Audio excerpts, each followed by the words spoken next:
자, 여러분 안녕하십니까? 오늘은 심화과정 건축법 후반부 쪽, 중후반부 쪽을 살펴보도록 합니다. 여러분들 교재 366페이지, 기본서 366페이지. 자, 건축법 중에 무슨 파트가 나오죠? 건축 신고와 관련된 내용이 나옵니다. 그래서 건축 신고라고 되어 있죠.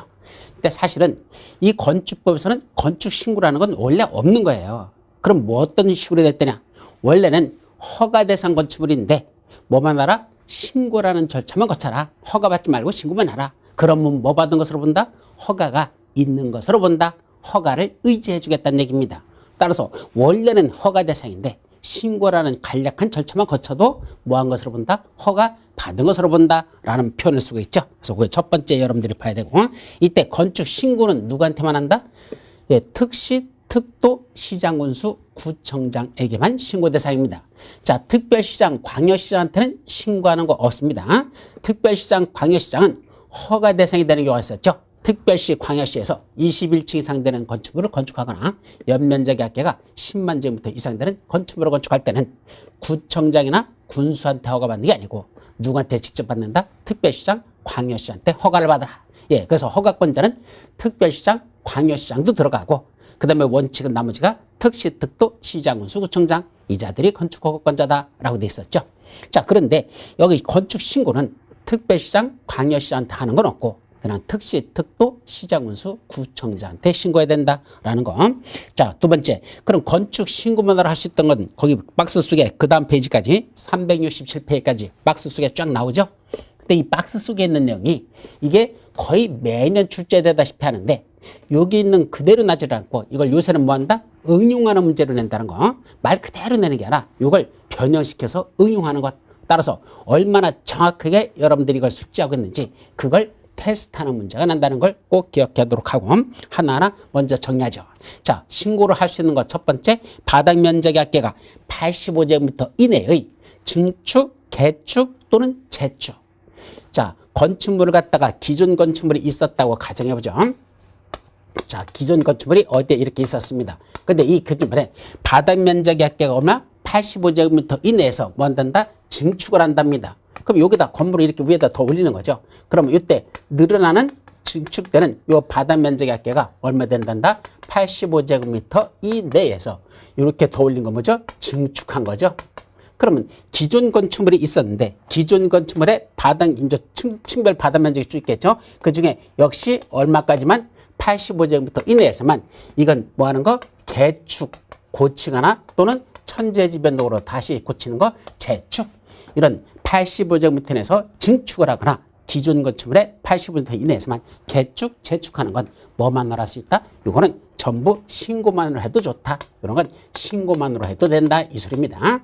자, 그런데 거기 단서가 붙어 있습니다. 다만 3층 이상 건축물인 경우에는 증축, 개축 또는 재축하려는 부분의 바닥 면적 합계가 건축물 연면적의 10분의 1 이내인 경우로 한정한다라고 되어 있습니다. 이게 무슨 말이죠? 말뜻이, 자, 여기 기존 건축물이 하나 이렇게 있습니다. 기존 건축물이 있다. 근데 이게 몇 층이랍니까? 1층, 2층, 3층 이렇게 돼 있어. 그럼 몇 층 이상 된다? 3층 이상 되는 건축물이 있답니다. 근데 이 3층 이상 되는 건축물에 이번에 증축을 하려고 하는데 여기다 증축을 이렇게 위에다 더 올리려고 합니다. 근데 증축하는 요 바닥 면적의 합계가 만약에 몇 제곱미터 할까? 50제곱미터를 한다고 해보죠. 그러면 이때는 50제곱미터만 한다면 이거는 신고만으로 할 수 있다라는 게 당연하겠죠. 85제곱미터 이내인데. 근데 문제는 뭐더냐? 이때 50제곱미터를 증축하는데 이때 각 층별 바닥 면적 합계. 자, 각 층별 바닥 면적 합계를 뭐라 보죠? 이걸 연면적이라 부릅니다. 하나의 건축물에 각 층별 바닥 면적의 합계. 요 연면적이 만약에 이게 300제곱미터짜리였다면 연면적이, 그럼 쉽게 말하면 100제곱미터, 100제곱미터, 100제곱미터짜리. 그럼 3개 층이니까 연면적은 300제곱미터가 되겠죠. 각 층별 바닥 면적이 100제곱미터라면 연면적은 3개 층이니까 300제곱미터가 되겠습니다. 그럼 이때 3층 이상 되는 건축물로서 이때 연면적 10분의 1 이렇게 했습니다. 그 연면적 10분의 1이니까 300제곱미터의 10분의 1은 얼마죠? 30제곱미터. 이렇게 됐잖아. 그때는 얼마까지만 한단다? 요 30m 요거에 한정하여 여기까지만 이야만 신고 대상이 되는 거지. 요 30제곱미터를 초과한다면 그거는 뭐가 된다? 이거는 허가 대상으로 올라가라는 얘기입니다. 따라서 원칙은 그 건축물 전체에 두 봤을 때 바닥 면적이 합계 85제곱미터 이내에서만 증축을 하거나 이렇게 고치는 게 개축 재축하는 게 85m 이내라면 원래는 신고사항이지만 그렇다고 85 이내에 들어간다고 다 신고가 아니고 기존 건축물의 연면적이 작다면 이라는 얘기야. 몇 층 이상 되는데 3층 이상 되는 건축물로서 기존 건축물의 연면적이 이렇게 얼마 작다면 그거에 얼마까지만 10분의 1 이내에 한정해서만 그것까지만 즉 여기서는 300제곱미터의 10분의 1이니까 30제곱미터죠. 요거까지만 신고사항이고 이걸 뭐 한다면 초과한다면 이걸 초과한다면 그때는 그거부터는 신고가 아니라 그거는 허가받아라 라고 이렇게 이해를 하라는 얘기입니다. 따라서 이럴 때는 300제곱미터밖에 안 된다면 30제곱미터까지만 증축하는 건 신고사항이 되지만 50제곱미터를 증축한다면 그거는 신고사항이 아니라 허가상으로 올라간다. 요걸 정확하게 숙지해 주시기 바랍니다. 그 첫 번째. 두 번째는 국토법에 나오는 관리지역, 농림지역, 자연환경 보전지역, 관농자, 저 시골지역을 말하죠. 저런 시골에다가 뭘 진답니까? 작은 건축물. 이때 작은 건축물은 연면적이 200제곱미터 미만이고 3층 미만인 건축물이라고 되어 있습니다. 그럼 연면적이 200제곱미터 미만 그랬으니까 200이 안 돼야 된다는 얘기죠. 그래서 시험 문제에서는 보통 180제곱미터 또는 150제곱미터 이렇게 냅니다. 그래서 연면적이 180제곱미터 또는 150제곱미터 200제곱미터 미만이고 층수도 몇 층? 3층 미만 그랬으니까 3층이 안 되는 거니까 몇 층? 2층. 시험 문제 2층이죠. 따라서 연면적이 180제곱미터이고 층수가 2층인 건축물 이렇게 표현하면 되죠. 어디에다가 시골지역인 관리지역, 농림지역, 자연환경 보전지역 안에 있는 대지에다가 건물을 어떻게 짓는다? 작은 건축물을 짓는다. 연면적이 200제곱미터 미만이고 동시에 3층 미만인 그런 작은 건축물을 짓는다면 이건 허가받고 하란다. 신고만 해도 된단다. 이건 신고만으로 지을 수 있다 이 소리입니다. 다만 이 관농자라는 시골지역 안에다가 그것도 이제 그림을 보면 우리가 이제 용도지역상 무슨 지역이랬죠? 여기 관리지역, 여기 농림지역, 여기 자연환경 보전지역 여기다가 뭘 짓답니까? 작은 건축물을 짓답니다. 대지 안에다 건물을 짓는데 요 건축물이 뭐랍니까? 연면적은 200제곱미터 미만일 것이고 동시에 층수로서는 몇 층이란다? 3층 미만인 이런 작은 건축물은 뭐만으로 하는데? 신고만으로 지을 수 있는데 이 작은 건축물을 짓는 여기가 무슨 지역에 들어있답니까? 이게 관리지역이거나 농림지역이나 또는 자연환경 보전지역 안에 또 특수한 3개 구역이 지정되어 있는 지역 안에다 짓는다면 요 빨갛게 동그라미 친 3개 구역 어디랍니까? 첫째 지구단위계획 구역, 두 번째 방제지구, 세 번째 붕괴우염지역. 세 군데야. 지구단위계획 구역, 방제지구, 붕괴우염지역. 거기에 이런 작은 건축물 연면적이 200제곱미터 미만이고 3층 미만인 건축물을 짓는다면 그건 신고만으로는 안 되고 그때 지을 때는 뭐 받으라 한다? 그거는 다시 허가받으라 한다. 자, 다시 한번 정리하면 시골지역인 관리지역, 농림지역 또는 자연환경 보전지역 안에다가 연면적이 200제곱미터 미만이고 3층 미만인 작은 건축물을 짓는다면 원래는 신고만으로 지을 수 있다. 그런데 요 작은 건축물 짓는 게 관리지역, 농림지역, 자연환경 보전지역 안에 다시 무슨 구역으로 지정돼 있다? 지구단위계획구역, 방제지구, 붕괴우염지역 안에다가 이런 작은 건축물을 짓는다면 그건 무슨 상이다? 다시 허가받고 지어라 라는 거. 이것도 중요한 거니까 같이 기억합니다. 자, 세 번째 뭐 하는 거? 대수선은 원래는 건축물을 건축하거나 대수선하려는 자는 허가받아야 된다. 대수선도 허가받는 게 원칙입니다. 근데 대수선 중에서 경미한 대수선으로 볼 수 있는 것들은 허가받는 게 아니라 신고만 할 수 있다 이거죠. 첫 번째는 건축물의 규모가 작은 거. 좀 전에 봤던 연면적이 200제곱미터 미만이고 3층 미만인 그런 작은 건축물을 뭘 한다? 대수선한다면 그건 허가받는 게 아니라 신고만 할 수 있다. 그게 첫 번째고. 두 번째, 대수선에는 원래는 몇 가지가 있었죠? 우리 대수선에 관한 내용을 보면 크게 9가지가 있었어요. 그래서 머리점을 타서 내기, 보지, 방주, 미다마하고 해서 이 9가지를 대수선으로 봤었잖아요. 그 중에 뭐에 관한 것들에 관해서만 거기 내기, 보지, 방주 중에서 내기, 보지, 방주 6가지 중에서 무슨 자 들어가는 것들? 수선자 들어가는 것들.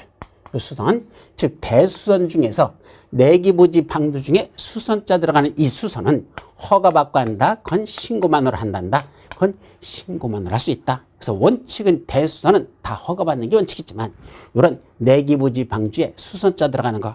그럼 내력백에 수선자 들어가는 게 뭐였었죠? 자, 원래는 내력백이 대수선에 들어가는 거 뭐죠?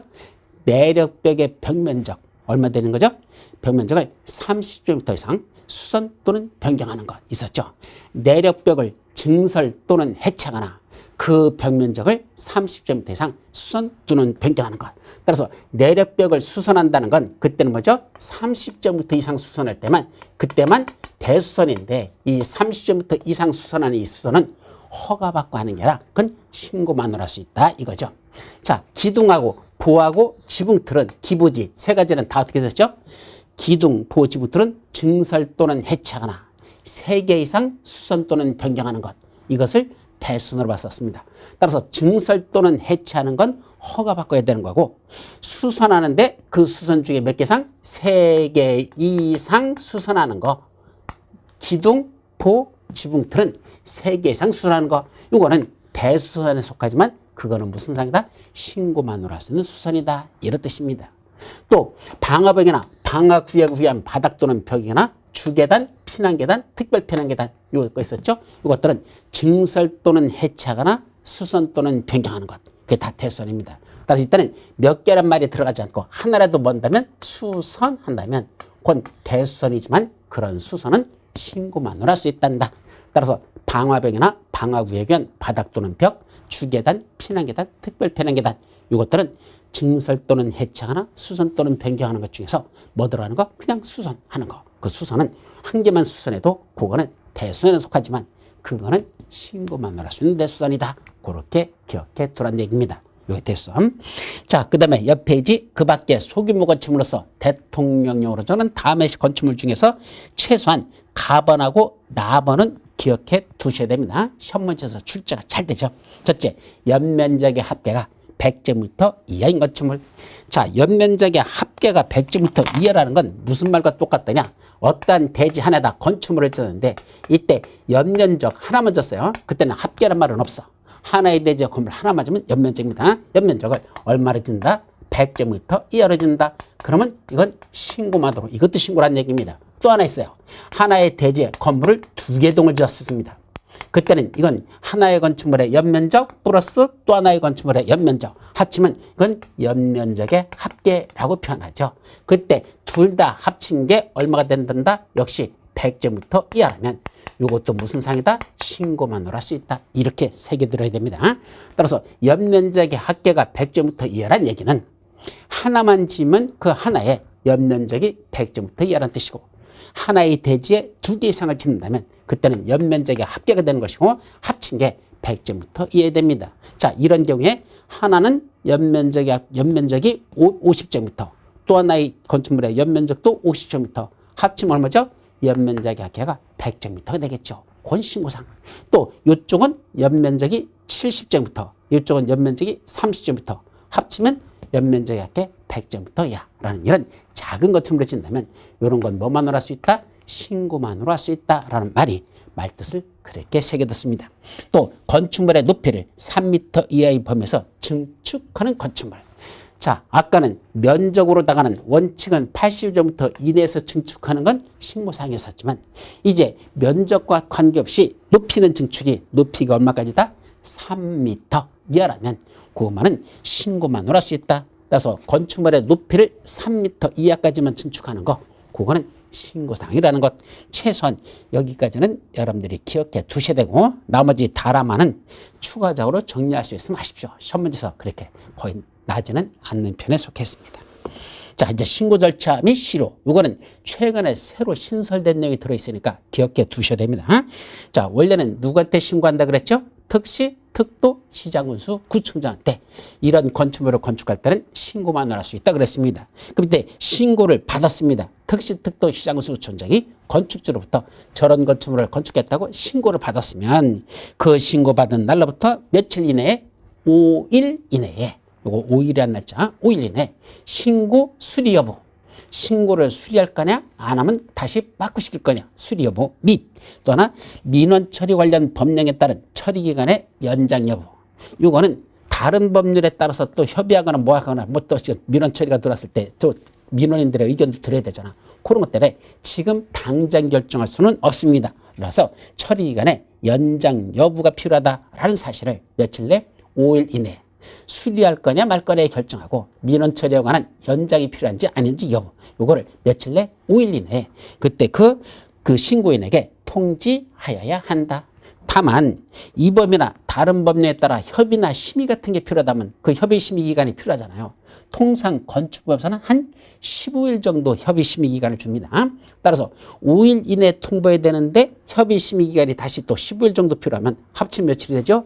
20일이 필요하잖아. 바로 거기 나온 숫자가 20일 이내에 신고 수리 여부 등을 그때는 신고인에게 통지해야 된다는 이거는 협의 등이 필요할 때 옆에 있는 행정기관회장과 협의 등이 필요하거나 그랬을 때는 그 협의하는 기간은 약 15일 정도 걸리는 것이고 따라서 5일 내에 통보하는 거다 플러스 협의기간 15일 합쳐서 20일 이내에만 그 신고인에게 통지해 줘야 된다는 것. 자, 그렇게 얘기합니다. 따라서 신고 신청이 들어오면 원래는 5일 이내에 신고 수리 여부 또는 민원 처리와 관련돼서 연장 여부가 필요한지를 5일 내에 통지해야 되는데 관계 행정위원회장들하고 협의가 필요하다. 그러면 그때는 5일이 아니라 그때는 20일 이내에 물론 5일 내에는 협의가 필요하다는 걸 통지를 해주면서 실질적으로 협의 기간은 며칠 내야 된다? 20일 이내에 신고 수리 여부를 신고인에게 통지해 줘야 됩니다. 그때 신고를 한 자가 그 신고한 날로부터 원칙적으로 몇 년? 1년 이내에 뭐 하지 않는다? 공사에 착수하지 않으면 건축 신고 해놓고 1년 이내에 공사에 착수하지 않으면 그때는 그 신고의 효력은 자동적으로 없어진다. 실효가 돼버립니다. 따라서 별도로 신고한 거에 대해서 1년 이내에 공사 착수하지 않으면 아무런 조치가 없어도 신고의 효력은 자동 상실된다 이 소리죠. 다만 건축주의 요청에 따라 그 허가권자가 정당한 사유가 있다고 인정하면 지금 1년 내 공사를 착수할 수 없는 정당한 사유가 있다고 인정하면 건축주가 요청을 한 거죠. 그래서 허가권자가 그걸 인정하면 1년의 범위 내에서 착수기한을 연장할 수 있다. 그래서 1년 플러스 1년 연장 가능. 이렇게 여러분들이 이해해 두시면 돼요. 그것도 신설된 내용이니까 중요한 것을 꼭 기억해 줍니다. 자, 다음 페이지. 허가 신고사항의 변경. 건축허가 받았습니다. 건축 신고했습니다. 중간에 변경할 수 있는 경우가 있죠. 그중에 변경할 부분에 대해서는 원칙적으로 허가받아야 되는 건 바닥 면적의 합계가 85제곱미터를 초과하는 부분에 대한 신축, 중축, 개축에 해당하는 변경. 자, 이미 건축 허가 받고 또는 건축 신고하고 건축물을 쳤는데 바닥 면적의 합계가 85제곱미터를 초과하는 증축, 개축, 재축에 해당하는 그런 변경을 하려고 한다면 그 변경은 다시 변경 허가를 받아야 된다 이거고요. 그럼 그 85제곱미터 초과하는 게 아니라 85m 이하만 한다면 그때는 밑으로 나죠. 변경 신고만으로 할 수 있다 이거죠. 근데 변경 신고 사항 중에서 369페이지 맨 위에 보면 다 번됐어요. 그거는 기억해 두십시오. 어떤 때는 변경 신고만으로 할 수 있다. 건축주, 설계자, 공사 시공자, 공사 감리자 이 네 사람들을 뭐라 부른다? 건축 관계자 라는 말이 나오는데 저 뒤에서 한 번 더 나올 거야. 이 건축 관계자라고 하는 누구 말한다? 건축주, 설계자, 공사 시공자, 공사 감리자 이 네 사람인 건축 관계자들을 중간에 뭘 한다? 변경하는 것들. 건축주도 변경될 수 있어요. 시공자도 변경할 수 있고 그건 변경 신고만으로 할 수 있습니다. 따라서 먼저 이것들은 신고해 놓고 변경 신고해놓고 변경이 되지 나중에 변경부터 해놓고 나중에 변경 신고하는 거 아닙니다. 사전 변경 신고라는 걸 기억합니다. 그런데 그 밑에 변경 부분에 대한 일괄 신고란 말이 하나 더 있죠. 이거는 사전 신고가 아니라 사후 신고 사항입니다. 변경하라는데 먼저 가서 나 이렇게 변경하렵니다 라고 변경 신고 해놓고 변경하는 게 아니고 그냥 먼저 변경을 하라는 얘기입니다. 그리고 나중에 사용 승인 신청하러 갔을 때 사용 승인 받으러 이제 신청하러 갑니다. 그때 허가권자한테 일괄하여 변경을 신고할 수 있는 것들. 이걸 일괄 신고라고 했는데 4호 신고죠. 그러니까 사전에 먼저 신고해놓고 변경하는 게 아니고 그냥 변경을 다 하는 얘기입니다. 그리고 나중에 뭐 하러 왔을 때 사용 승인 신청하러 왔을 때 그때 고백을 하라는 얘기입니다. 뭐라고 고백하는 거죠? 사실은 전번에 내가 이렇게 허가받은 게 있었고 이렇게 신고한 게 있었는데 그중에 일부 여기를 요만큼 바꿨습니다. 이렇게 변경했습니다. 변경한 건 나중에 사용 승인 신청하러 왔을 때 일괄 신고해버리면 한꺼번에 몰아서 신고해도 되는 이런 4호 신고에 관한 게 거기 쭉 나와 있죠. 그런데 이거 시험 문제가 최근 한 15년 이내는 출제된 적이 없습니다. 따라서 이건 굳이 외우려고 하지 말고 일대 일괄 신고라는 것도 있단다. 그 정도만 하고 넘어가지. 굳이 이걸 다 외우려고 하지. 아주 경미한 것들이야. 그렇게만 이해하시면 될 겁니다. 다음 페이지 이제 뭐가 나죠? 가설 건축물. 건축물 중에 뭐였다? 가설 건축물. 이때 가설이라는 게 뭐죠? 임시로 설치하는 건축물. 가설이라는 건 거짓 가짜도 되지만 임시 가짜라고 씁니다. 임시로 설치하는 건축물, 가설 건축물이라고 표현하죠.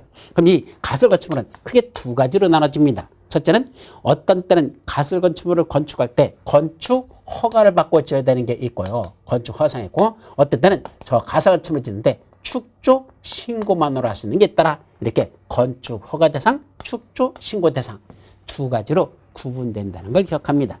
그중에 첫 번째 건축 허가받는 건 뭐하고 관련되느냐. 이거는 국토의 계획 및 이용에 관한 법률 제64조와 관련이 있습니다. 몇 조? 국토의 계획 및 이용에 관한 법률 제64조.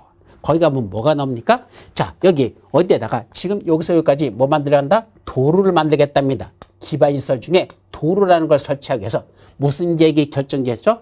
도시군 관리계획이 결정곳이 되었습니다. 여기 도로 만들겠다고 여기에 무슨 계획이 결정됐다? 도시군 관리계획이 결정곳이 됩니다. 그러면 이때부터는 이걸 뭐라 부른다? 기반시설이라고 부르지 않고 기반시설 중에서 도시군 관리계획이 결정된 시설을 무슨 시설이라고 부르죠? 도시군 계획 시설이란 표현을 쓴다는 거 기억납니까? 기반시설 중 도시군 관리계획으로 결정된 시설을 도시군 계획 시설이라 한다 그랬었죠. 이 도시군 계획 시설을 설치 정비 개량하는 사업을 도시군 계획 시설 사업이라 한다라는 거 국토법에서 정리한 적이 있었습니다. 자, 그러면 이때 도로 만들겠다고 도시군 관리계획이 결정곳이 되면 이 안에 있는 토지주들은 원칙적으로 건축물을 건축하거나 공작물을 설치하는 허가를 하여서는 아니 된다. 이 안에다가 건축물 건축이나 공작물 설치하는 허가 내주지 말라. 왜? 어차피 도로 낼 땅인데 건축물 지어봤자 어차피 도로 내려면 철거해야 되잖아. 국가적인 재산 낭비란 얘기입니다. 따라서 원칙적으로는 건축물 건축허가, 공작물 설치허가 안 내주겠다는 얘기입니다. 자, 그런데 예외가 있습니다. 그런데 여기다 도로 만든다고 해놓고 몇 년이 지날 때까지도 3년이 지날 때까지도 2년이 지날 때까지도 도시군 계획 시설 사업이 시행되지 아니하더라. 도로 만든다고 해놓고 2년이 지났는데 아직도 1단계 집행계획에 포함되지 않거나 단계별 집행계획 수립되지 않았다라는 게 있었습니다. 여러분들 교재 몇 페이지로 한번 넘어가 볼까요? 요 관련된 거 기억이 안 나시면 다시 한번 너무 오래됐으니까 여러분들 기억이 안 나면 책으로 넘어갑니다. 몇 페이지냐면 99페이지 가보십시오. 99페이지 가보시면 지금 설명하는 게 가운데 도시군 계획 시설 부지에서의 개발의 허가라는 게 있죠. 거기 허가 사유가 납니다. 도시군 계획 시설 결정고시로부터 도로 내겠다고 도시군 관리계획 결정고시 된 걸 도시군 계획시설 결정고시일이라고 했었고 그로부터 몇 년 이내? 2년 이내에 그 안에서 뭐가 이루어지지 않을까? 그 사업이 시행되지 않고 있는데 첫째, 단계별 집행계획이 수립되지 아니하였거나 또는 1단계 집행계획에 포함되지 아니하였다. 1단계 집행계획에 포함되지 않았다는 건 앞으로 3년 내도 여기 도로 낸다 안 낸다? 도로 내겠다는 계획이 없다는 얘기입니다. 그러면 3년 동안 이 도로 내겠다는 땅에다가 그냥 아무것도 하지 말고 그냥 썩고 내버려 둬야 될까? 아니란 얘기입니다. 일부 개발행위 허가 내주겠답니다. 그때 허가받고 쓰는 것 중에 한 가지 뭐였죠? 바로 가설 건축물을 건축하는 것들. 여기다 가설 건축물을 건축하는 걸 뭐 받고 할 수 있다? 국토법에서는 개발 행위 허가받고 할 수 있다. 여기는 무슨 법에서는 있다? 국토의 개미 유기농 원문에서는 그건 개발행위 허가받고 할 수 있다라고 냈습니다. 공작물을 설치하는 거 허가받고 할 수 있다.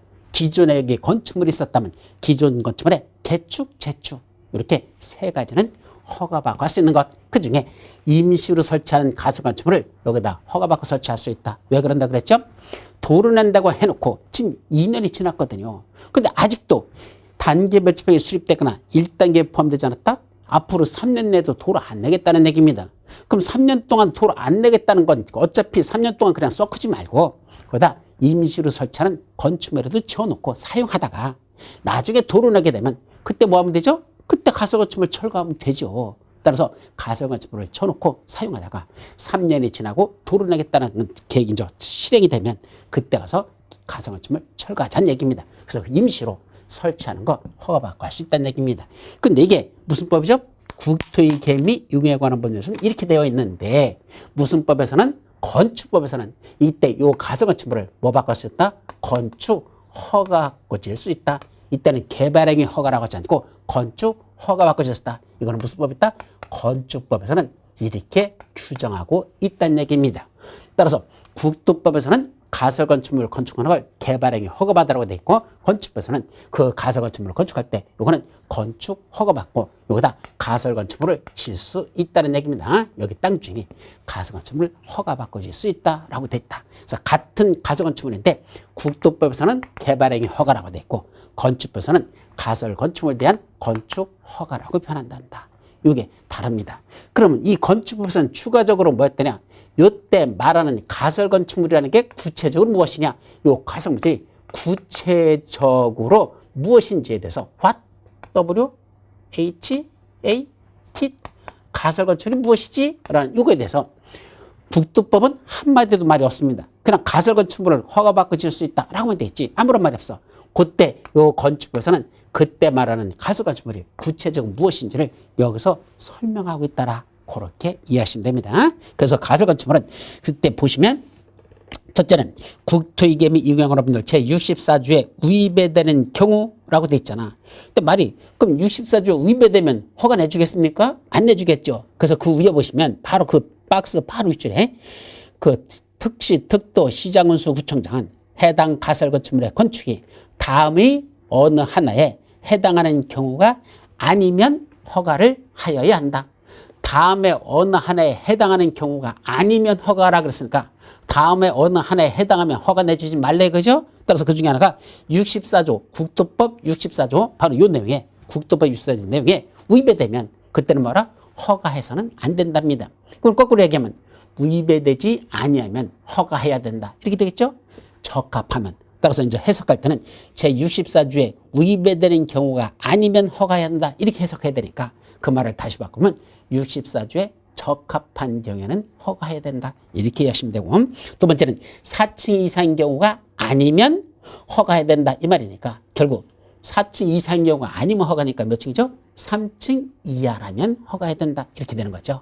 그래서 법을 참 어렵게 만들어놨는데 뭐 이렇게 만든 이유는 있어요. 근데 이건 지들이라 생각할 일이지 국민들한테는 이따위로 만들어 놓으면 무슨 말인지 못 알아듣습니다. 어쨌든 4층 이상인 경우가 아니면 허가해야 된다 이 말이니까 3층 이하라면 그때 가설건축물이 3층 이하라면 허가 내준다 이 말이고 근데 3번은 무슨 쭉 읽다가 그 기준의 범위에서 조례로 정하는 바에 따르지 아니한 경우 해놓고 가번에 철골, 철근, 콘크리트주가 아닐 것에 따르지 아니한 경우가 아니면 허가를 해야 된다.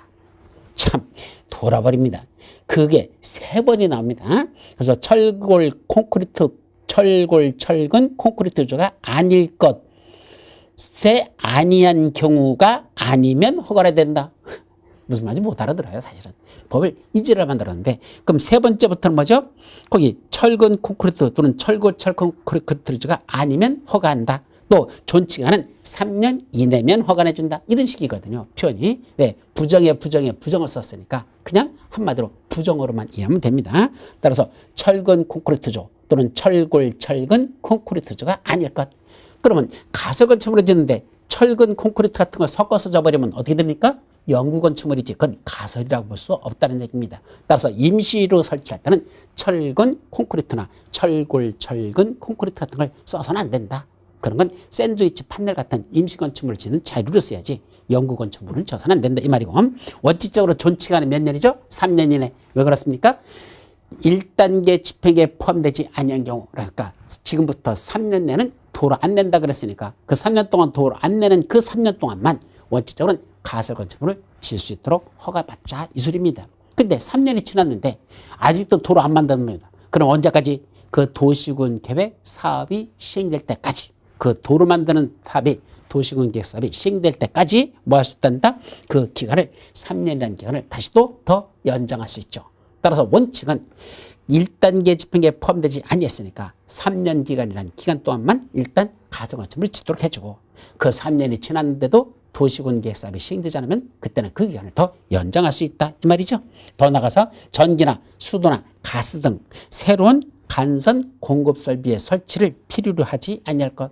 예, 새로운 간선 공급 설비 설치 필요하지 않아야 되고, 또 공동주택이나 판매시설, 운수시설 등 같은 분양을 목적으로 하는 건축물이 아니어야 됩니다. 분양 대상인 건, 분양하는 건 소유권을 주는 건데 그건 영구적으로 쓰는 거거든. 그건 안 된다는 얘기죠. 임시로 설치하는 거니까 분양 목적에서는 안 된다라는 얘기입니다. 이런 요건을 다 충족하면 그때는 저 가설 건축물을 그때는 건축 허가를 내주겠다 이 말이죠. 자, 옆에 이제 보면 가설 건축물 축조 신고라는 게 나옵니다. 그때 임시로 설치하는 것 중에서 이제 신고만으로 할 수 있는 게 있죠. 요 허가 대상인 건 국토법 제64조에 나오는 거와 관련된 거고, 그거 이외에는 축조 신고만 할 수 있는 가설 건축물들이 있답니다. 자, 그때 재복구나 흥행, 전람회 또는 공사용 가설 건축물 같은 일정한 것들은 신고만으로 지을 수 있는 가설 건축물이죠. 근데 그게 그 박스 속에 보면 동그라미 1, 2, 3, 4, 5, 6, 7, 8, 9, 10, 11까지 쫙 나와 있어요. 이것도 자주는 하지만 가끔 시험 문제 출제합니다. 왜요? 여러분들 골탕 먹이려고. 그죠? 11가지나 되는 신고사항인 축조 신고 대상인 가설 건축물 다 외우겠습니까? 힘들죠. 그 중에 시험 문제에서 잘 나는 건 3번. 공사에 필요한 규모의 공사용 가설 건축물 및 공작물. 공사에 필요한 가설 건축물이 뭐죠?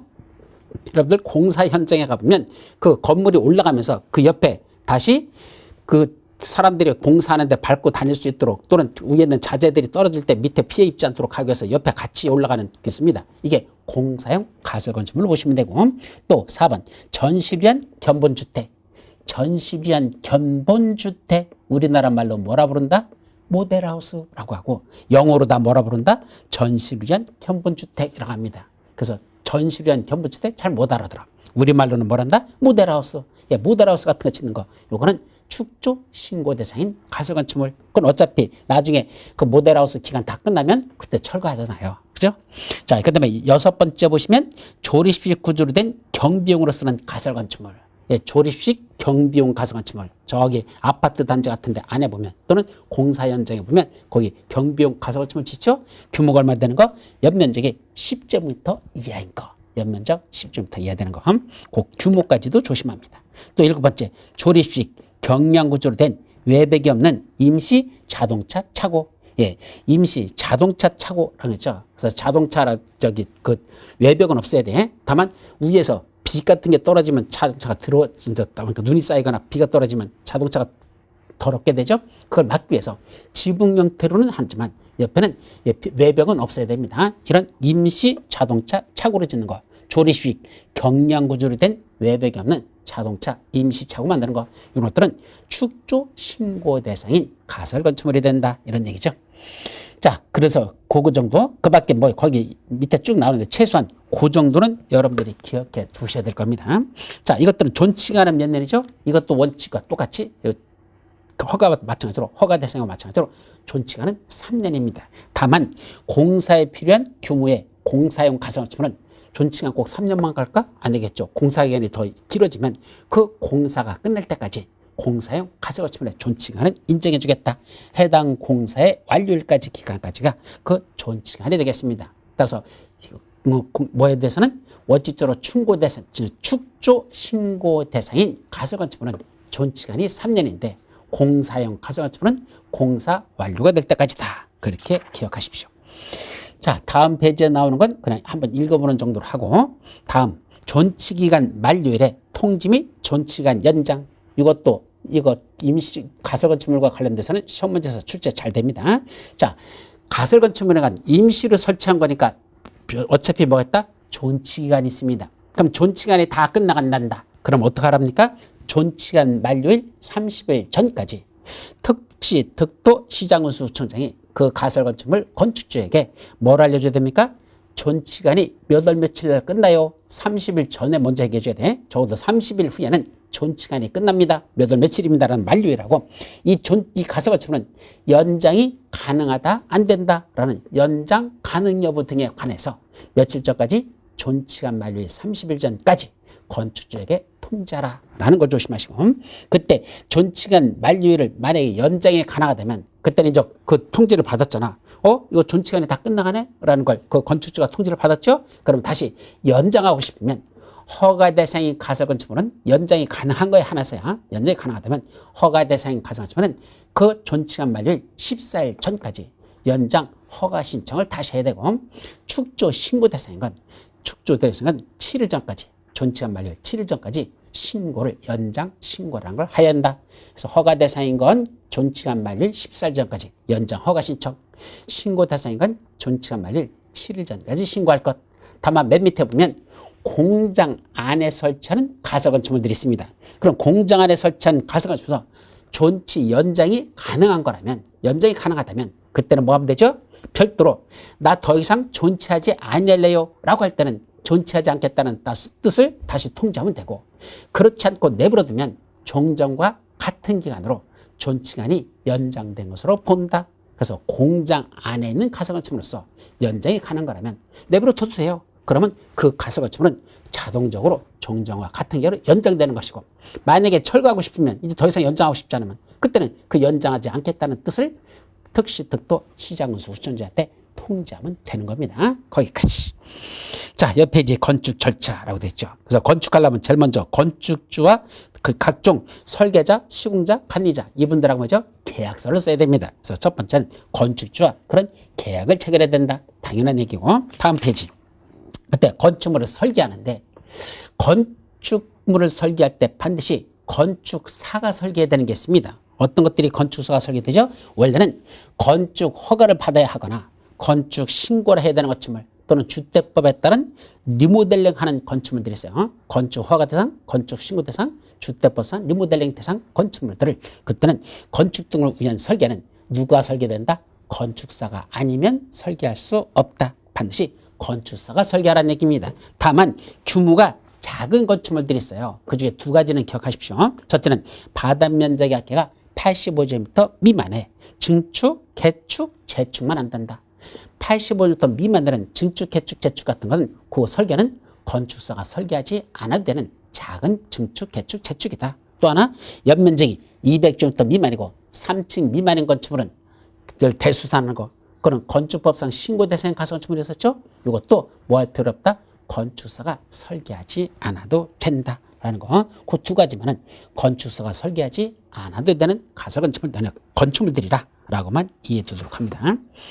그 밑으로 이제 착공 신고, 건축 허가 대상인 거, 건축 신고 대상인 거, 또 가설 건축물 중에 허가받거나 신고 대상인 그런 가설 건축물들. 자, 이런 것들을 공사를 착수하려는 건축주는 뭘 해야 됩니까? 허가권자에게 공사 계획을 신고해야 한다. 이걸 뭐라고 하죠? 착공신고를 합니다. 그러니까 원래는 착공신고는 어떤 거 해야 돼? 허가 대상인 건축물들, 신고 대상인 건축물들, 그 다음에 가설 건축물, 허가 대상, 신고 대상, 이런 것들에 대한 공사를 착수하려면 나 지금부터 공사 들어가요 라고 착공신고를 하는 허가권자에게 공사 계획을 신고하는 걸 착공신고라고 하는데, 다만 건축물이 있던 걸 기존 건축물을 철거하고 그때 언제부터 공사 시작하였다고 착공 예정일을 별도로 그때 기재한 경우는 철거 신고할 때 그때 착공 예정일도 같이 기재를 했다면 별도로 착공 신고할 필요 없다는 얘기입니다. 또 허가권자는 착공 신고를 받으면 아까 건축 신고 대상인 건 여기 원래 건축물 제거 신고 대상이었죠. 자, 건축 허가 대상이 아니라 신고 대상인 건축물들. 그럼 신고 서류를 접수했으면 그로부터 며칠 했었죠? 5일 이내에 신고 수리 여부나 민원 대상이 되는 건지 여부를 통지하라고 됐었는데 착공신고는 5일이 아닙니다. 3일입니다. 공사계획시 들어오면 며칠 내 3일 이내에 신고 수리 여부 또는 민원 처리 관련 법령에 따른 처리 기간의 연장 여부를 그 신고인에게 통지해 줘야 되는데 허가권자가 신고인에게 그 3일 이내에 통지하지 아니하면 어떻게 될까? 그 기간이 끝난 날의 다음 날 4일째 되는 날, 그게 4일째 되는 날이 그 기간이 끝난 날의 다음 날이죠. 신고를 수리한 것으로 본다. 예, 그때는 자동적으로 공사계획 신고한 것으로 그다음 수리가 된 거로 보겠다. 이런 뜻입니다. 그 밑에 공사현장 안전관리 예치금이라는 게 있습니다. 이게 요새는 시험 문제에서 뜸해졌는데 안전관리 예치금이라는 이 제도가 처음에 만들어졌을 때는 한 두어 번 시험 문제 나다가 요새는 시험 문제에서 잘 출제가 안 되고 있는데 이건 간단하게만 정리하죠. 자, 공사가 진행이 됐습니다. 공사가 진행되다 중간에 뭐 하는 게 있죠? 공사가 장기간 중단되는 경우가 있습니다. 왜 공사가 중단되는 가장 큰 이유가 뭐죠? 물론 주민 옆에 있는 주민들의 민원이 들어와 가지고선 와서 주민들이 데모하는 경우가 있어요. 여기는 이런 환경 오염시설이나 혐오시설 같은 게 들어오는 것에 대해서 뭐죠? 반대거든요, 주민들이. 그러니까 와서 으쌰 하면서 여기다 이런 건 절대 안 된다 해서 공사가 장기간 중단되는 경우도 있지만 가장 큰 이유는 뭐더냐? 바로 부도가 나는 겁니다.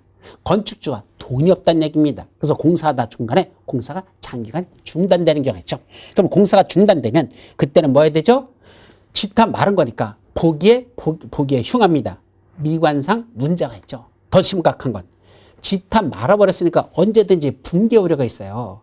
지타 말았으니까 거기에 빗물 같은 게 새어 들어가죠. 그다음에 또 불안전한 상태로 그냥 내버려 두니까 방치하니까 이게 언제든지 붕괴될 가능성이 있는 바로 안전관리에 문제가 생길 수 있다는 얘기입니다.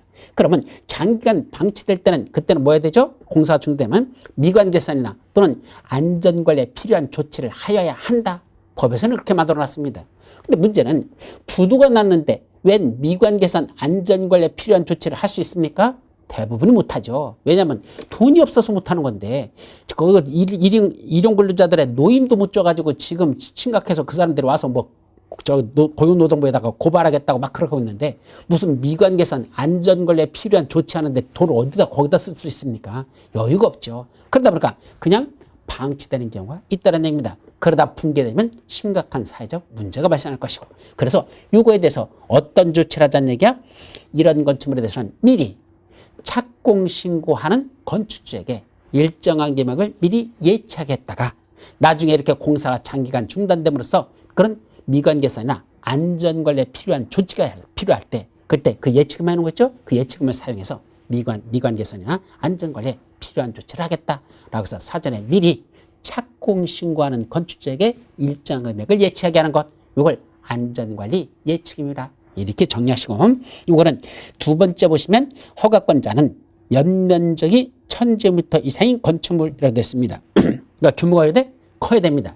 연면적이 1000제곱미터 이상 되는 건축물 중에서 지방자치단체 조례로 정하는 건축물이라고 되어 있어요. 그중에 지방자치 조례가 정하는 건축물에 대해서만 안전관리 예치금이라는 걸 예치하게 하는데 누구는 예치하지 않는다? 한국 다음 페이지 맨 위에 한국토지주택공사나 지방공사 같은 공기업은 그런 예치하지 않아도 된다라고 되어 있습니다. 얼마를 예치하죠?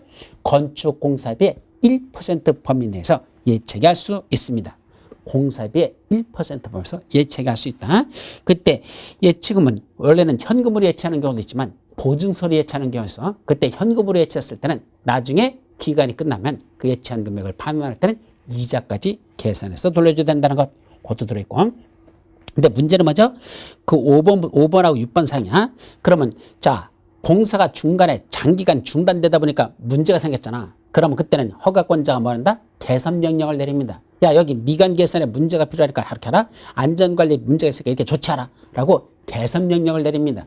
그럼 개선 명령을 내렸는데도 아까 말했듯이 돈이 없으니까 조치를 못할 수 있죠? 그때는 안전관리 예치금 예치한 돈을 사용해서 그 행정대집하는데 비용으로 사용할 수 있다는 얘기입니다. 그때 몇 년이 지날 때까지죠? 그게 6번이야. 예치금 사용. 바로 착공신고 이후 건축 중에 공사가 중단된 건축물로서 공사 중단 기간이 2년을 경과한 경우에는 그때 건축주는 서면으로 고지한 후 예치금을 사용하여 공사 현장의 미관과 안전관리 개선을 위한 이런 일정한 조치를 할 수 있다라고 되어 있죠. 따라서 일단은 공사가 중단되고 몇 년이 지났다? 2년이 지날 때까지도 미관 개선 안전관리에 필요한 조치를 못하고 있으면 그 예치금을 사용해서 직접 미관 개선 안전관리에 필요한 비용으로 허가권자가 조치를 할 수 있다는 거 그렇게 기억해 두시면 됩니다. 자, 건축 시공해가지고 시공 공사하는 거, 그 다음 페이지 감리해가지고 감독하는 거. 그래서 시공과 감리가 하는 건 거의 시험 문제에서는 출제되지 않으니까 그것까지는 안 봐도 될 겁니다. 마지막 378페이지 보면 이제 뭐 나죠? 사용 승인이라는 게 나옵니다. 자, 우리 건축법에서는 건축물의 건축이 다 끝나가면 뭐 받는다? 사용 승인을 받는다라고 되어 있습니다. 건축법은 사용 승인입니다. 자, 국토위계 및 이용에 관한 법률에서 아까 도시군 계획 시설 사업이 시행되면 이 사업이 다 끝나면 그때는 뭐 받죠? 준공 검사를 받는다. 그래서 원칙은 이런 데는 도시군 계획 시설 사업계 끝나면 공사가 제대로 끝났는지 이 도로 만드는 게 이상 없이 만들어졌는데 그때는 뭐 받는다? 공사 완료 준공 검사를 받고 공사 완료 공고 그때는 준공 검사를 받는다라고 냈습니다. 그런 건 준공 검사라고 했죠. 자, 도시개발법에서도 도시개발 사업이 다 끝나면 그때도 준공검사라는 걸 받습니다. 반면에 정비법에서는 정비 사업이 다 끝났습니다. 재개발 재건축이 다 끝났습니다. 그때는 준공인가받고 공사료 고시라고 한다. 그는 준공인가라는 말을 쓰고 있습니다. 반면에 건축법에서는 건축물 건축이 다 끝났다. 건축허가 받은 대로 다 지었다. 그때는 사용 승인을 받는다고 되어 있죠. 반면에 주택법에서는 주택법상 사업계획 승인받고 주택이 다 끝났습니다. 주택 건설이 다 끝났어. 그때는 사용 승인받는 게 아니라 그때는 뭘 한다? 사용 검사를 받는다라고 이렇게 표현하고 있습니다. 그래서 사용 검사는 우리 시험법에서는 주택법에 나오는 얘기고 사용 승인은 바로 건축법에서 나오는 내용이다. 이렇게 여러분들이 구분해서 기억해 두도록 합니다. 아시겠죠? 사용 검사는 주택법, 사용 승인은 건축법. 이렇게 기억해 두도록 하죠. 자, 그러면 이때 사용 승인을 받으라고 했는데 그때 허가 대상 건축물 건축 신고 대상인 거 또는 허가 대상 가설 건축물들이 있었죠. 또는 따라 가설 건축물에 대해서 그 허가를 받거나 신고를 한 건축물의 건축 공사를 완료한 경우에는 그때는 뭐 받아야 된다? 사용 승인이라는 걸 받아야 된다. 그런데 사용 승인서를 교부하는 건 어떻게 하죠? 허가권자는 사용 승인 신청을 받으면 그 신청서를 받은 날로부터 7일 이내에 그 7일이라는 것도 2번 시험 문제 났나? 2~3번 났었어요. 그래서 7일 이내에 뭐 해야 됩니까? 다음에 사용에 관한 검사를 실시하고 즉 사용 검사를 실시하고 그 검사에 합격한 건축물에 대하여 사용 승인서를 내주어야 한다. 따라서 사용 승인 신청이 들어오면 7일 내에 검사하고 검사에 합격한 건축물에 대해서는 사용 승인서를 교부하라 라고 되어 있습니다. 내줘야 된다 라고 되어 있죠. 그러면 맨 밑에 보시면 그때 사용 승인을 받은 후가 아니면 건축물을 사용하거나 사용하게 할 수 없다. 이게 원칙입니다. 즉 사용 승인을 받아야지만 건축물을 사용할 수 있다. 이게 당연한 얘기죠. 근데 다음 페이지 사용 승인을 받지 않았는데 그래도 건축물을 사용할 수 있는 경우가 있습니다. 첫째는 좀 전에 사용 승인 신청이 들어오면 그로부터 며칠 내? 7일 내에 검사하고 검사에 합격한 건축물에 한해서만 사용승인서를 내주어라, 교부하라 그랬었죠. 근데 바로 그 사용승인서 교부기간 며칠이죠? 신청서가 들어온 날부터 7일 이런 그 교부기간 내에 뭘 했습니까? 승인 내주는 것도 아니고 빠꾸시키는 것도 아니고 아무런 조치가 없다는 얘기입니다. 그러면 8일째부터는 뭐 하면 된다? 그냥 사용해도 된다. 즉 사용승인서 신청을 넣는데도 불구하고 그 7일이라는 교부기간 내에 아무런 조치가 없으면 8일째부터는 사용승인 안 받아서도 사용할 수 있다. 이게 첫째고요. 두 번째는 임시 사용승인 받았을 때 사용승인을 받은 게 아니라 임시 사용승인을 받으면 그때도 당연히 사용승인 안 받았지만 사용할 수 있다 이 말이죠. 그래서 네 번째 임시 사용승인에 관한 내용이 그 다음에 나온 겁니다. 그래서 사용승인서를 받기 전에 공사가 완료된 부분에 대해서만 그 임시사용승인을 받으려는 경우에는 허가권자에게 임시사용승인 신청서를 제출하면 됩니다. 즉 예를 들면 여기 하나의 대지 안에다가 건축물을 3개동의 건물을 지으려고 했었습니다. 그래서 1개동, 2개동, 3개동을 지으려고 했는데 2개동은 공사가 다 끝났고 완료됐는데 세 번째는 아직 공사가 진행되고 있습니다. 그러면 이거 완공된 건축물 있죠? 요거에 대해서만 일찌감치 뭐였다? 임시사용 승인이라는 걸 받을 수 있다라 이 말입니다. 그래서 일부 완공된 부분에 대해서만 임시 사용 승인을 받을 수 있다. 그때 임시라고 했으니까 기간이 있어야 될 거냐. 항상 임시라고 하면 기간이 있습니다. 원칙 몇 년이죠? 2년입니다. 따라서 임시 사용 승인 받고 들어오면 2년간은 살 수 있다. 이런 얘기죠. 사용할 수 있어요. 그런데 대형 건축물 또는 안반공사 등으로 인하여 큰 건물을 짓거나 안반공사라는 건 땅 속에 뭐 있다는 얘기야? 큰 돌덩어리가 앉아있다는 얘기입니다. 따라서 그 돌 캐내는데 시간이 오래 걸릴 수 있다는 얘기입니다. 그래서 안반공사 등으로 인하여 공사기간이 긴 건축물에 대해서는 그 임시 사용 승인 기간을 뭐 할 수 있다? 연장할 수 있다. 그래서 원칙은 2년인데 대형 건축물이나 안반공사 등으로 인하여 공사기간이 긴 경우에는 그 임시 사용 승인 기간을 2년으로 되는 걸 뭐 할 수 있다? 연장할 수 있습니다. 근데 이때 얼마큼만 연장할 수 있을까? 제한이 없습니다. 그냥 연장할 수 있다. 시험문제에서 잘나는 게 1회 하나요. 1년 범위 내에서 연장할 수 있다. 땡 틀려버립니다. 그럼 왜 틀릴까요? 한번 보시죠. 여기에 3개동에 우리 연립주택을 짓는다고 가정해보죠. 그래서 건축허가 받았고 연립주택을 짓는데 지금 2개동은 지었습니다. 그런데 세 번째는 아직 완공이 안 됐습니다. 그래서 사람들 보고 뭐 있죠? 임시사용승인 받고 일단은 입주를 시킵니다. 그럼 입주하고 들어온 사람들은 기분이 좋을까요? 입이 대빨 나와 있을까요? 입이 대빨 나와 있습니다. 입이 대빨 나왔다는 게 무슨 말이죠? 뿔났다는 얘기입니다. 성질이 났다는 얘기입니다. 왜 성질이 나 있을까요? 자, 빨리빨리 사용 승인을 받아야 뭐 할 수 있죠? 소유권 이전 등기를 할 수 있습니다. 따라서 사용 승인을 못 받으면 그때는 저 건축에 대한 건축물이 완공이 안 된 거로 보기 때문에 아직 소유권 등기를 못 한다는 얘기입니다. 그럼 이때 이 소유자들이 빨리빨리 자기들이 소유권 등기 해가지고 자기 걸 처분하거나 자기 거로 다 살면 되는데 아직 임시 사용 승인 받은 상태에서는 소유권 등기가 안 되니까 불안정한 상태로다 일단 당분간만 살으라는 얘기입니다. 건축이 끝난 게 아니기 때문에. 자, 그러면 들어온 사람들 입이 대빨 나올 수밖에 없죠. 새끼들 공사도 제대로 못 해가지고 이렇게 자꾸 늦어져가지고 우리부터 임시 사용 승인 받고 들어오란다. 자, 들어와서 몇 년 살았습니까? 원칙적으로 2년. 2년 살았더니 뭐랍니까? 연장 1년만 더 된다고 가정해보죠. 그럼 1년 더 살아. 근데도 이놈의 공사가 끝나지 않고 계속 이게 지지부진하고 있어. 그때리 3년 딱 때려가니까 뭐라죠? 야, 이제 임시사용 승인기간 2년에다가 연장 1년까지 합쳐서 3년 지났으니까 더 이상 연장 안 된단다? 뭐란다? 나가란다. 그럼 보따리 싸가지고 이삿짐 다 들어왔던 사람들 뭐하죠? 다시 보따리 싸고 나가랍니다. 어디 나가랍니까? 서울역 지하도에 가서 살다가 나중에 완공되면 사용 승인 받고 그때 다시 들어오랍니다. 저 사람들이 나갈까요? 안 나갈까요? 안 나가죠. 아, 이삿짐 싸가지고 왔다 갔다 하는 게 그게 무슨 애들 장난입니까? 들어왔는데, 임시 사용 승인 받고 들어왔는데, 공사가 자꾸 지연돼가지고 2년 지났고, 만약에 연장 1년만 해줬더니 1년 지났더니 이제 끝났다고 더 이상 연장 안 된다고 나가라 그러면 여기 있는 사람들이 전부 다, 예, 뿔딱 나가지고 아마 여기 건축주한테 지랄지랄들 할 겁니다. 따라서 이건 아니란 얘기입니다. 임시 사용 승인 받고 들어왔으면 원칙적으로 2년이지만 대형 건축물이나 또는 안반공사나 공사기간이 길어지면 그때는 뭐 할 수밖에 없다? 그냥 연장할 수 있다. 얼마나 연장한다? 공사 다 끝날 때까지. 이 공사 끝날 때까지 계속 연장하고 그냥 사는 거지. 기간 끝났다고 나가라? 이거는 이 사람들한테 맞아 죽습니다. 그렇게 하지 말라. 그렇게 정리하시죠. 그래서 최장 연장 제한 기간은 없다라는 말을 조심합니다. 3번 조건부 임시사용의 승인 이런 거 뭐죠? 자, 뭐는 끝났습니까? 건축은 다 끝났습니다. 자, 2개동만 짓는다 가정하자. 건축 끝났습니다. 근데 여기다 이제 뭐 해야 되죠? 식수, 나무를 심어야 됩니다. 조경해야 됩니다. 근데 조경을 하려고 봤더니 일정 면적 이상은 대지가 200제곱미터 이상 되는 대지는 원래는 건축물을 건축하면 조경하여야 하는 것이 원칙입니다. 얼마큼 조경하는지는 조례에서 규정하고 있습니다. 어쨌든 그런 조경을 해야 되는데 이 조경할 수 있는 이 조건이 안 되는 시점이라는 얘기입니다. 언제랍니까? 여기 1월에 공사가 완료됐습니다. 그럼 1월 달에 하면 영하 20도, 30도 내려가는 이런 경우죠.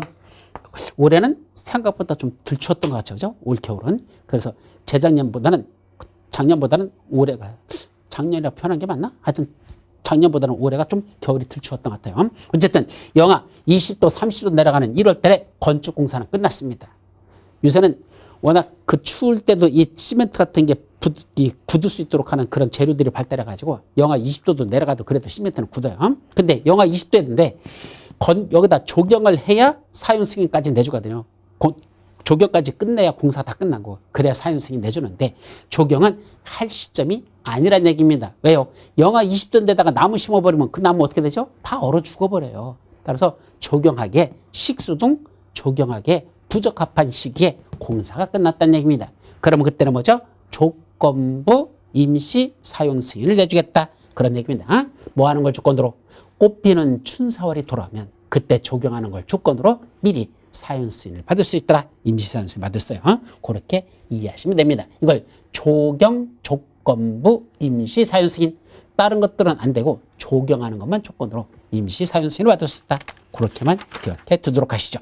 여기까지가 뭐 하는 거? 건축물, 건축과 관련된 내용들이 다 끝났습니다. 자, 다음 페이지가 보면 건축물의 유지와 관리라고 되죠. 자, 공사가 완료됐고 사용 승인 받아서 사용합니다. 그 건축물 오랫도록 잘 유지해야 되겠죠? 그게 건축물의 유지와 관리에 관한 내용인데 이거는 다음 시간에 살펴보도록 하죠. 쉬었다 가십니다.